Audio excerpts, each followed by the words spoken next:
Okay. So it is organ system of organisation झालं. त्याच्यानंतर in all animals like annelids, arthropods, mollusc, echinoderms म्हणजे पुढचे सगळे, then chordates, organ have associate to form functional system म्हणजे organ पासून इकडे system तयार झाली. So this is organ system level of organisation. आता ह्याच्यामध्ये पण ना each system concerned with a specific physiological function and this pattern is called as organ system.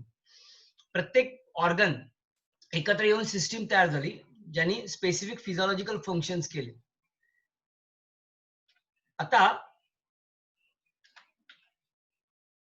organ system is differentiate or different group of animal exhibit various patterns of complexities. ह्या सगळ्या जे काय आपण हे बघितलं काय लेवल ऑफ ऑर्गनायझेशन बघितलं, यांनी सुद्धा वेगवेगळे पॅटर्न तयार केलेत. कुठले कुठले पॅटर्न आहे बघा, 3 पॅटर्न. कुठलाही अॅनिमल घ्या, अॅनिमल 3 पॅटर्न मध्ये फिट होतो. पहिल्याला त्याला म्हणतात बॉडी पॅटर्न. 3 बॉडी पॅटर्न मध्ये फिट होतो, जे आता मी तुम्हाला सांगितलं cellular level of organisation, that is called as cell aggregate pattern. Second pattern is called as blind sac pattern. याला ब्लाइंड सॅक पॅटर्न म्हणतात.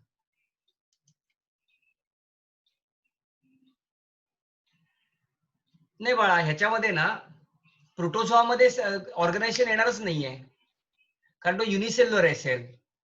जेव्हा आपण हे सगळं मल्टीसेल्युलर बद्दल बोलतोय, बेसिकली मी मगाशीच तुम्हाला म्हणून प्रोटोझोन्स मी क्लिअर केले. प्रोटोझो आहे हा युनिसेल्युलर ऑर्गॅनिझम आहे. पण तो कारण ॲनिमिलिया हा मल्टीसेल्युलर मध्ये येतो सगळे. आपण हे सगळं मल्टीसेल्युलर बघतोय. So it's right from poriferans, not protozoans. Protozoans ॲनिमिलियामध्ये येतच नाही. प्रोटोझोन्स हा प्रोटिस्टामध्ये येतो. आता प्रोटिस्टचे ऑर्गनायझेशन तुम्ही का सांगू शकणार नाही माहितीये का, कारण तिकडे एकच सेलने तो तयार झालेला आहे.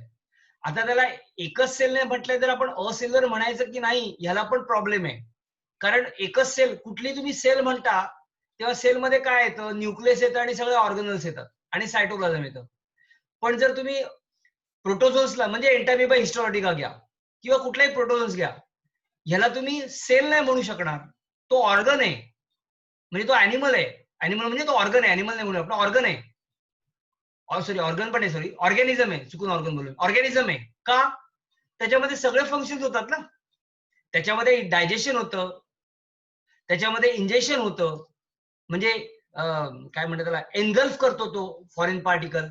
त्याच्यामध्ये एक्सक्रिशन होतं, त्याच्यामध्ये ऑस्मोरेग्युलेशन होतं. But all this vital functions are perform by single cell, and that's why त्याला युनिसेल्युलर म्हणायचं आणि असेल्युलर म्हणायचं. हा पण कॉन्ट्रोवर्सीज आहे सायंटिस्ट मध्ये. कारण जेव्हा सेल म्हणतो मी, मग तो युनिसेल्युलर असू दे किंवा कुठलाही सेल असू दे, एक सेल म्हणजे ऑर्गॅनिझम नाही होत ना. एक सेल म्हणजे त्याच्यामध्ये फक्त न्यूक्लियस आहे, सायटोप्लाझम आणि ऑर्गनल्स आहे. आणि हा एक सेल बॉडीतले सगळे व्हायटल फंक्शन्स करत नाही. सगळे सेल्स एकत्र येऊन हे सगळी कामं करतात. पण हा जो सेल्स आहे म्हणजे प्रोटोझोन्स मधला, हा एकच सेल आहे. पण तो सेल म्हणू शकत नाही त्याला आपण ऑर्गॅनिझमच म्हणायला पाहिजे. त्याचं कारण तो सगळे फंक्शन्स करतोय. तो सगळे बॉडीत जेवढे जसे फंक्शन आपल्यामध्ये होतात, जेवढे आपल्यामध्ये एक्सक्रिशन होतं, ऑस्मोरेग्युलेशन होतं, बरोबर ना, हे सगळे फंक्शन या व्हायटल फंक्शन्स म्हणजे हे त्याही ॲनिमल मध्ये होतात. त्यामुळे प्रोटोझोन्स आहे, या प्रोटोझोन्सला आपण कुठल्याही ऑर्गनायझेशन मध्ये टाकू शकत नाही. कारण ऑर्गनायझेशन कधी म्हणणार, आयदर तो सेल्युलर लेवल कधी म्हणणार की तो मल्टीसेल्युलर असेल तरच पुढची टर्मिनॉलॉजी पुढे लागू पडते. If the animal is multicellular, then only you can say cell aggregate pattern और you can say level of organisation. पण युनिसेल्युलर ऑर्गॅनिझम मध्ये लेवल ऑफ ऑर्गनायझेशन येणारच नाही. त्यामुळे प्रोटोझोन्सला तू, आणि प्रोटोझोन्स हा फायलम मध्ये नाहीच आहे. बेसिकली प्रोटोझोन्स कोण आहे, प्रोटोझोन्स हा प्रोटिस्टा मध्ये येतो. So it's a kingdom. Okay, so हा ॲनिमिलिया मध्ये येत नाही. क्लिअर? नाही, हा बरोबर आहे, तुझं एकदम बरोबर आहे. ते 10वी मध्ये चुकीचं दिलेलं होतं त्यांनी. म्हणजे तू म्हणतेस ते एक्झॅक्टली करेक्ट आहे, काही चुकीचं नाही आहे ते. त्याच ते आता काय झालं माहितीये का, 10वीतल्या पुस्तकामध्ये काही कन्सेप्ट आहेत ना या चुकीच्या दिलेल्या आहेत त्यांनी. त्याची चांगल्यापैकी क्लिअरिफिकेशन नाहीये. असे बरेच टॉपिक आहेत ज्याचं क्लिअरिफिकेशन म्हणजे त्यांना चूक नाही म्हणता येणार, कारण ती 10वीला त्या लेवलने खरं दिलंय त्यांनी, पण ते व्यवस्थित स्पेसिफाय करायला पाहिजे होतं. 10वी 10th मध्ये तसंच केलंय. 10th मध्ये ॲनिमिलिया मध्ये घेतलंय तो, किंवा त्याच्या ॲनिमिलिया मध्ये सांगितलंय त्यांनी. सो हे लक्षात ठेवायचं, पक्क लक्षात ठेवा. Kingdom Animalia starts from phylum Porifera. कळतंय? Kingdom Animalia, phylum Porifera. Protozoa हा प्रोटिस्टा मध्ये येतो. प्रोटोझोआ हा प्रोटिस्टा मध्ये येतो. ॲनिमलियाची सुरुवात ही पॉरिफेरा पासून होते. म्हणजे सर्वात सिम्पलेस्ट ॲनिमल पॉरिफेरा मधला म्हणजे स्पॉन्ज. त्यामुळे प्रोटोझोआला ॲनिमलियामध्ये आपण म्हणून 5 किंगडम क्लासिफिकेशन मध्ये बघितलं ना, protozoa is not included in. पहिल्या ॲनिमलने पहिलं जे क्लासिफिकेशन केलं होतं त्यात त्याने ॲनिमलियामध्ये घेतलेला, पण ॲनिमलियाचे कुठलेच कॅरेक्टर त्याच्यात नाही आहेत. बेसिकली ॲनिमलियामध्ये सगळे मल्टीसेल्युलर ॲनिमल्स येतात. तर प्रोटिस्टा हा युनिसेल्युलर ऑर्गॅनिझम आहे, त्यामुळे त्याच्यात येतच नाही. क्लिअर बाळा, कळलं असेल ना? ओके, चलो पुढे जाऊया. गुड. सो आता हे जे काय आपण 3 गोष्टी बघितल्या ना, यातली ही एक पॅटर्न आहे, that is called cell aggregate pattern. म्हणजे आपण आता सेल्युलर लेवल ऑफ ऑर्गनायझेशन बघितलं ते ह्याच्यात येतं. त्यानंतर ब्लाइंड सॅक पॅटर्न, व्यवस्थित ऐका हा, हा थोडा हटके पार्ट आहे. Blind sac pattern. आणि तिसरा आहे ना, that is called tube within tube pattern. तुम्ही कुठलाही ॲनिमल घ्या, कुठलाही animal, again I will tell you, I am talking about only Animalia, right from phylum Porifera. कुठे कुठे येतात बघा, किंगडम ॲनिमिलिया. किंगडम ॲनिमिलिया मध्ये कुठलं सुरुवात होते, मी एकदा रिवाइज करतो. इनव्हर्टिब्रेट आणि वर्टिब्रेट. इनव्हर्टिब्रेट आणि वर्टिब्रेट मध्ये अजून काय फरक आहे, ते कसे आयडेंटिफाय करायचे मी तुम्हाला पुढे सांगतो, हे सगळं पॅटर्न संपल्यानंतर. पण तुम्ही इनव्हर्टिब्रेट घेतलं, invertebrate starts from phylum Porifera, phylum Coelenterata, phylum Cnidaria और Ctenophora, phylum Platyhelminthes, phylum Aschelminthes, phylum Annelida, phylum Arthropoda, phylum Mollusca, phylum Echinodermata and phylum hemichordata, which is a connecting link between chordates and non-chordates. Hemichordata हा म्हणजे invertebrate आणि non chordate आणि कॉर्डेटची connecting link आहे, ते आपण पुढे बघू. So एवढे फायलम आपण नॉन कॉर्डेट मध्ये बघणार. सो नॉन कॉर्डेटची सुरुवात फायलम पॉरिफेरा पासून होते. Phylum Porifera, phylum Coelenterata, phylum Cnidaria, phylum Aschelminthes, phylum Platyhelminthes, phylum Annelida, phylum Arthropoda, phylum Echinodermata, Mollusca, Echinodermata आणि हेमिकॉर्डेटा.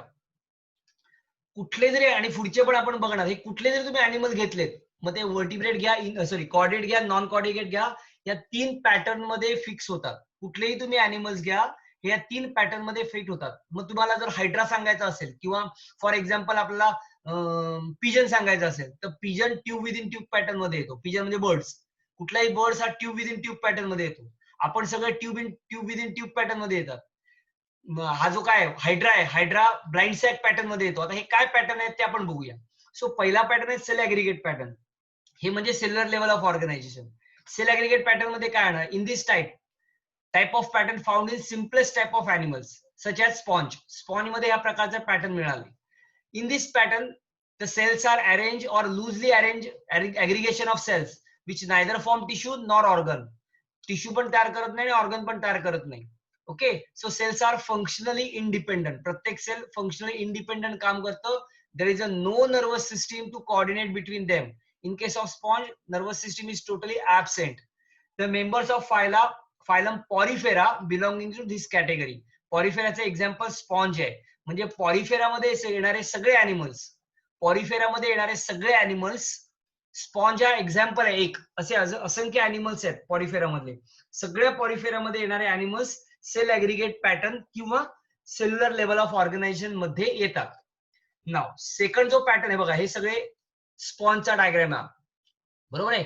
जो आपण स्पॉन्ज काढले, हा सगळे सेल्युलर लेवल किंवा सेल ऍग्रीगेट पॅटर्न मध्ये येतात. Cells loosely aggregated which neither form tissue nor organ. Second जो पॅटर्न आहे that is called as blind sac pattern. व्यवस्थित आहे का? In the blind sac pattern again, आता ही लेवल कोणती आली, ही टिश्यू लेवल ऑफ ऑर्गनायझेशन आली. बघा, पहिली आपण बघितली सेल्युलर लेवल ऑफ ऑर्गनायझेशन, ही टिश्यू लेवल ऑफ ऑर्गनायझेशन आली. पण याला ब्लाइंड सॅक पॅटर्न का म्हणतात? In this type of pattern found in little complex animal, म्हणजे थोडासा हायर अॅनिमल्स मध्ये दिसणार. Example is Hydra, coelenterates. नाव यांची बॉडी सिलेंड्रिकल आहे. The body is cylindrical and having a cavity in the middle. This cavity ॲनिमलच्या मध्ये cavity आहे, त्या कॅव्हिटीला गॅस्ट्रोव्हॉस्क्युलर कॅव्हिटी असं म्हणतात. This cavity is called as gastrovascular cavity. This gastrovascular cavity is nothing but digestive cavity, and this digestive cavity acts as a digestive tract. So this digestive tract has only one opening, and this opening is called as mouth. But one opening, this single opening acts as a mouth as well as anus. Ingestion and egestion, food आत घेणं आणि आतनं food digest झाला बाहेर टाकणं या एकाच hole मधनं होतं, एकाच ओपनिंग मधनं होतं. याच्या बाजूला सगळे टेंटॅकल्स असतात. ऑब्व्हियसली हे ओपनिंग आहे जे माउथ आहे हायड्राचं, म्हणून याला ब्लाइंड सॅक पॅटर्न म्हणतात. मग ज्या अॅनिमल मध्ये माउथ म्हणजे एकच ओपनिंग दोन्ही कामं करतं, त्या सगळ्या अॅनिमलला ब्लाइंड सॅक पॅटर्न मध्ये टाकणार. काय म्हणतो लक्षात येते तुमच्या? ज्या अॅनिमलला फक्त एकच ओपनिंग असतं, आता याच्या पुढचा जो आहे ना तो ट्यूब विदिन ट्यूब पॅटर्न. त्याच्यामध्ये काय असणार का, दोन सेपरेट ओपनिंग आहेत. माउथ आहे आपल्यामध्ये, ट्यूब विदिन ट्यूब पॅटर्न आहे. Means what, the injection takes place from one point and और one pore and egestion, food आत घेतलं जातं एका ओपनिंग कडनं आणि अनडायजेस्टेड फूड बाहेर टाकला तर दुसऱ्या ओपनिंग कडनं. Anterior opening is mouth, posterior opening is anus. So we have two separate opening. We have म्हणजे काही अॅनिमल्स मध्ये, म्हणून त्यांना ट्यूब विदिन ट्यूब पॅटर्न म्हणतात. ब्लाइंड सॅक पॅटर्न का, तर body cavity acts as a digestive cavity which is also called as gastrovascular cavity, okay, with only one opening, and this one opening acts as a mouth as well as anus. So ingestion and egestion, ingestion याचा अर्थ आत घेणं, I आणि E एवढा दोनच फरक आहे. I म्हणजे आत येणं आणि जे ई म्हणजे बाहेर टाकणं. सो इंजेक्शन घेतलं जातं आणि बाहेर टाकलं जातं या सेपरेट एकाच होल मधनं. So food is ingested and egested through the same opening and is hence called as incomplete digestive system. So हे characters लावावं लागतं. The animal show incomplete digestive system or animal show blind sac pattern. Okay, हे आता आपल्याला पुढे कॅरेक्टर्सला हे सगळे points येणार. मग incomplete digestive system याचा अर्थ काय, there is a no two separate opening, only one opening is there which acts as a mouth as well as anus. So that is called as blind sac pattern which is found in Hydra. Even though it is found in Niraria, that is Cylindrata belonging to this phylum. Okay, that is Platyhelminths and Nematohelminths यांच्यामध्ये सुद्धा म्हणजे Platyhelminths याच्या पुढचा जो आहे म्हणजे कोणामध्ये मिळणार ब्लाइंड, बघा सेल ऍग्रीगेट पॅटर्न किंवा सेल्युलर लेवल ऑफ ऑर्गनायझेशन हे फक्त पॉरिफेरा मध्ये मिळतं. Blind sac pattern, tissue level of organisation किंवा ब्लाइंड सॅक पॅटर्न हे फक्त पुढच्या दोन फायलम मध्ये बघायला मिळतं. कोणत्या कोणत्या, तर फायलम सिलेड्राटा, फायलम टिनोफोरा, त्याच्या पुढचा एक छोटासा फायलम आहे, आणि फायलम प्लॅटीहेल्मिन्स त्याच्यामध्येच निमॅटोहेल्मिन्स येतं. सो हे सगळे निमॅटोहेल्मिन्स पर्यंत बघायला मिळतात. That is called blind sac pattern. याच्यामध्ये एकच ओपनिंग असतं, ज्या ओपनिंग मध्ये दोन्ही कामं होतात, फूड आत पण घेतला तर फूड बाहेर पण टाकला जातो. तिसरा जो पॅटर्न आहे that is called as tube within tube pattern. आता प्लॅटीहेल्मिन्स ऑनवर्ड्स म्हणजे ऍस्केल हेल्मिन्स पासून सगळे हे ट्यूब विदिन ट्यूब पॅटर्न दाखवतात. एक्सेप्शनल केसेस आर देअर हा, पण नॉर्मली सगळे ट्यूब विदिन ट्यूब पॅटर्न दाखवतात. म्हणजे दिस आता याच्यात बघा, this body pattern is found in all advanced and highly evolved animal. The animal show tube within tube pattern. आता यात काय होतं, outer tube acts as a body wall. Tube within tube pattern म्हणजे एका ट्यूब मध्ये दुसरी tube ठेवली आहे असा अर्थ आहे. ट्यूब विदिन ट्यूब पॅटर्न, एका ट्यूब मध्ये दुसरी ट्यूब ठेवली आहे. बाहेरची ट्यूब बॉडी वॉल म्हणून काम करतं, आतली ट्यूब एलिमेंटरी कॅनल म्हणून काम करतं. That's why it is called as tube within tube pattern. आतली ट्यूब एलिमेंटरी कॅनल, बाहेरची tube body wall. So animals show tube within tube pattern in which outer tube acts as a body wall and inner tube acts as a digestive tract, that is called alimentary canal. Now digestive tract has two separate opening.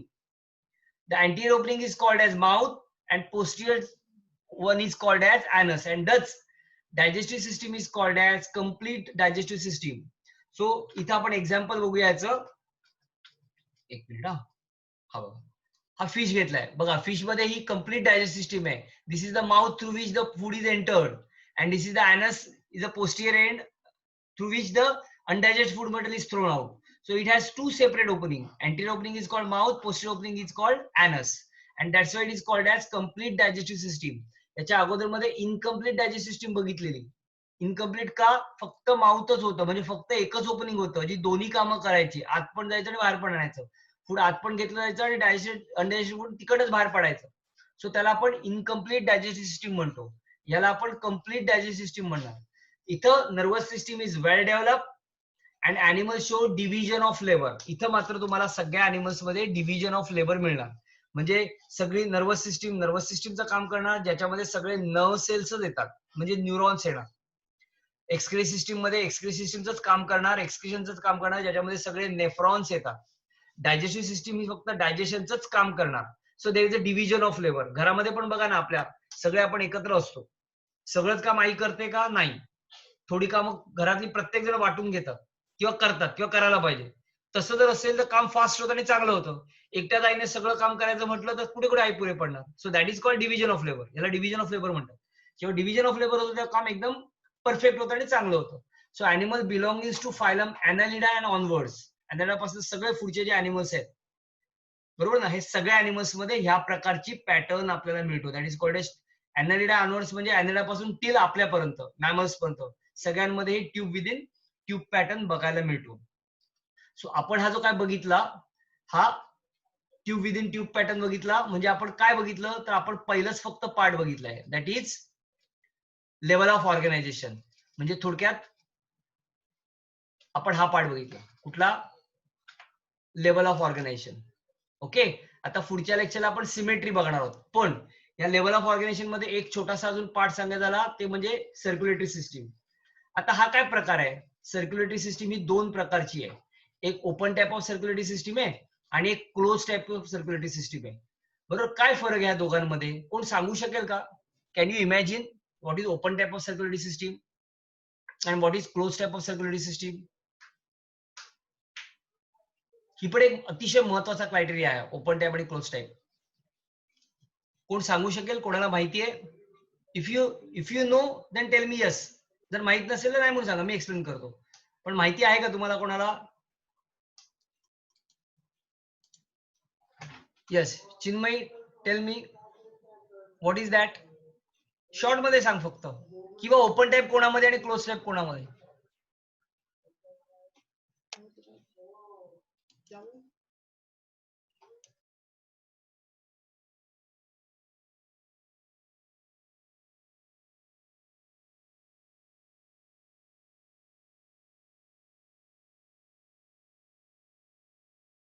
Sorry, open type आणि good, चांगलं उत्तर दिलं तुम्ही. Open type आणि close type मध्ये फरक काय बघा. आपल्या सगळ्यांना हार्ट आहे. हार्ट मधनं जे ब्लड बाहेर पडतं, ते बाहेर पडणारं ब्लडला फ्लो होण्यासाठी ब्लड वेसल्स आहेत. मग ब्लड वेसल्स कोणत्या आहेत? आर्टरी, वेन अँड कॅपिलरीज आहेत. सो ज्या वेळेला हार्ट मधनं बाहेर पडणारं ब्लड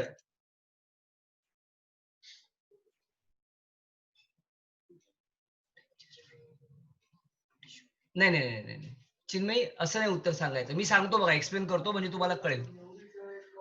क्लोज टाइप मध्ये काय ते पहिले सांगतो. आपल्यामध्ये क्लोज टाइप आहे, समजायला सोपं पडेल. Now in close type heart मधनं बाहेर पडणारं ब्लड आहे, हे ब्लड बॉडीमध्ये कुठेही असं फिरत नाही, तर ते फिरण्यासाठी स्पेसिफिक ब्लड वेसल्स आहेत. म्हणजे ब्लड वेसल्स कोणत्या? आर्टरी, वेन आणि कॅपिलरीज. आपल्या हार्ट मधनं बाहेर पडणारं ब्लड आर्टरीज मध्ये येतं, मग आर्टरी मधनं आर्ट्रिओल मध्ये जातं, मग आर्ट्रिओल मधनं कॅपिलरीज मध्ये जातं. राईट, व्हेरी गुड, बरोबर आहे चिन्मय, बरोबर आहे. मग आर्टरीज मधनं आर्ट्रिओल्स मध्ये जातं, आर्ट्रिओल्स मधनं कॅपिलरीज मध्ये जातं, कॅपिलरीज मधनं ते ब्लड वेस ते सेल मध्ये जातं, सेल मधनं ते परत रिकलेक्ट होतं, मग वेन्युल्स होतात, मग वेन्स होतात, मग लार्ज वेन होतात आणि परत हार्ट मध्ये येतं. सो कुठल्याही प्रकारे हार्ट मधनं बाहेर पडणारं ब्लड बॉडीच्या ओपन स्पेस मध्ये येत नाही, तर ब्लड घेऊन जाण्यासाठी ब्लड वेसल्स आहेत. ज्या वेळेला किंवा ज्या अॅनिमलला हार्ट मधलं ब्लड घेऊन जाण्यासाठी वेसल्स आहेत, बरोबर ना, त्या सिस्टीमला close type of circulatory system म्हणतात. In close type of circulatory system blood flow through close vessels such as artery, vein and capillaries. So from the heart blood pump into arteries, aorta to artery, artery to arterioles, arterioles to capillary, which is a fine branch.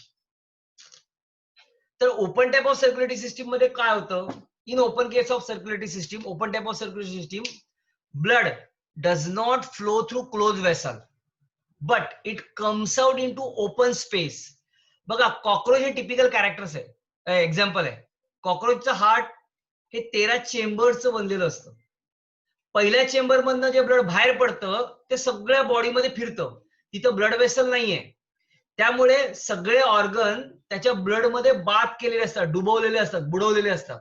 Or in short all the organ is directly come in contact with blood because there is a no blood vessels. So आता जर blood vessel नसेल तर blood flow efficiently होणार नाही ना. Pipe मधनं पाणी फोर्सने बाहेर पडतं, पण हे जर पाणी तुम्ही खाली जमिनीवर पसरलं तर तेवढ्या फोर्सने ते पुढे जाणार नाही. मग ज्या वेळेला क्लोज वेसल मधनं ब्लड फ्लो होतं तेव्हा प्रत्येक ऑर्गनच्या प्रत्येक सेल पर्यंत, बारक्यातल्या बारक्या सेल पर्यंत ब्लड मिळू शकतं. मग ज्या वेळेला ब्लड फ्लो किंवा ब्लड हे ब्लड वेसल मधनं पास होतं तेव्हा त्याला close type of circulatory system म्हणतात. आणि ज्या वेळेला ब्लड वेसल मधनं फ्लो होत नाही तर ओपन स्पेस मध्ये येतं. In short there is a no blood vessel. Blood from heart directly comes out into open space. That open space is called as sinuses. त्यावेळेला त्याला open type of circulatory system म्हणतात. याचं best example आहे cockroach म्हणजे arthropoda. आता ॲनालिडामध्ये normally खालचे सगळे animals आहेत ना, म्हणजे इन्व्हर्टिब्रेट, यांच्यामध्ये open types of circulatory system आहे. पण त्याला एक्सेप्शनल केस आहे ॲनालिड्स म्हणजे अर्थवर्म. अर्थवर्म मध्ये मात्र close type of circulatory system आहे, ही एक्सेप्शनल केस आहे. पण अदरवाईज लोअर अॅनिमल्स जे आहेत हे नॉर्मली यांच्यामध्ये सगळ्यांमध्ये open type of circulatory system आहे. आणि जसे अॅनिमल पुढे पुढे इव्हॉल्व्ह होत जातील तस तसे त्याच्यामध्ये close type of circulation create होत जातं. हे बघा ह्या प्रत्येकाला एक्सेप्शनल आहेत हा. हे आपण जनरल सगळ्या गोष्टी बघतोय. दिस ए जनरल कॅरेक्टर्स. म्हणजे फॉर एक्झाम्पल जर तुम्ही कॅरेक्टरचा विचार केलात काय, फॉर एक्झाम्पल रेप्टाइल्स. आता रेप्टाइल्स म्हटल्यानंतर रेप्टाइल्सला फोरलिम आणि हँडलिम असतात. आणि फोरलिम आणि हँडलिमला डिजिट्स असतात आणि डिजिटला क्लॉज असतात. म्हणजे त्याला हात पाय असतात आणि हातापायाला नख पण असतं, बोटं पण असतात आणि बोटाला नख पण असतात. पण रेप्टाइल मध्ये कोब्रा येतो, स्नेक येतो. So that is a exceptional case. मॅमलचे सगळे कॅरेक्टर्स आपण बघतो, पण bat is also mammal. Okay, त्यामुळे ही जनरल कॅरेक्टर बघतोय आपण. जेव्हा स्पेसिफिक गोष्टी बघणार अॅनिमल्स तेव्हा त्याचे स्पेसिफिक कॅरेक्टर्स बघतो. Is it clear? सो आपण open type of circulatory system बघितली. Close type of circulatory system मध्ये blood flow through close vessel, they never comes out into open space. आपल्यामध्ये कधी ब्लड बाहेर बॉडीच्या आलेलं नाहीये ब्लड वेसलच्या, कारण आपल्यामध्ये ब्लड वेसल मधनं बॉडी फ्लो होतोय. म्हणजे ब्लड घेऊन जाण्यासाठी व्यवस्थित वेसल्स आहेत, आणायला पण न्यायला. पण open type of circulatory system मध्ये there is a no blood vessel. Heart मधनं येणारं ब्लड हे डायरेक्ट सगळ्या बॉडीमध्ये फिरतं आणि बॉडीमध्ये फिरल्यामुळे ज्या डायरेक्ट ऑर्गन्सच्या कॉन्टॅक्ट मध्ये जातं ते, बरोबर. आणि तिकडे मात्र फ्लो कसा आहे, एफिशियंट फ्लो नाहीये, कारण पसरतं ना सगळं ब्लड. त्यामुळे फ्लो त्याचा एफिशियंट नाहीये. फ्लो जो आहे ब्लड फ्लो तो स्लो आहे as compare to close type of circulatory system मध्ये. So this is the basic difference between close type and open type of circulatory system. Clear? So आपण इकडचा एक पार्ट संपवला. नेक्स्ट पार्ट आपण पुढच्या लेक्चरला घेणार आहोत. ह्यात तुम्हाला काय डाऊट आहे का तर मला विचारा please. If you have any doubt और एव्हरीथिंग इज क्लिअर. आतापर्यंत सांगितलेलं सगळं क्लिअर झालंय का आणि काय डाऊट आहे का? Yes, sir. चिन्मयी, एकता, निधी, हिमांशी, संजय, कोण आहे, सानिया, सगळ्यांना क्लिअर आहे?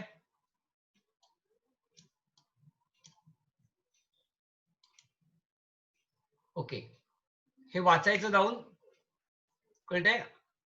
पुढच्या परवाच्या लेक्चरला आपण त्याच्या पुढचा चालू करणार शिकवायला. ओके, चला. आणि जर काय वाचताना तुम्हाला डाऊट आला पुढच्या लेक्चरला आपण तो क्लिअर करू. मला पहिले विचारा, मग आपण क्लिअर करून मग पुढे जाऊया. क्लिअर? सो इथपर्यंत सगळ्यांना कळलंय. चलो आपण इकडे थांबूया.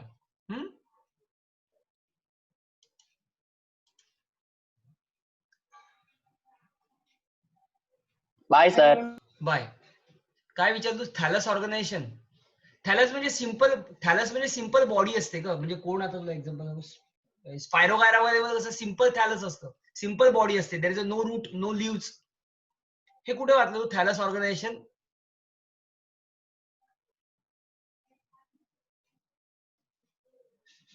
Second lesson. हा तेच तेच. थॅलस म्हणजे सिंपल बॉडी, ज्याला रूट नाहीये, ज्याला लिव्स नाहीये, अशाला सिंपल बॉडीला थॅलस म्हणतात.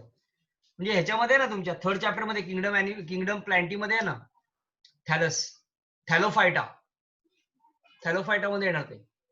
Okay clear? ओके चलो विल स्टॉप हिअर. थांबूया आपण इकडे. हा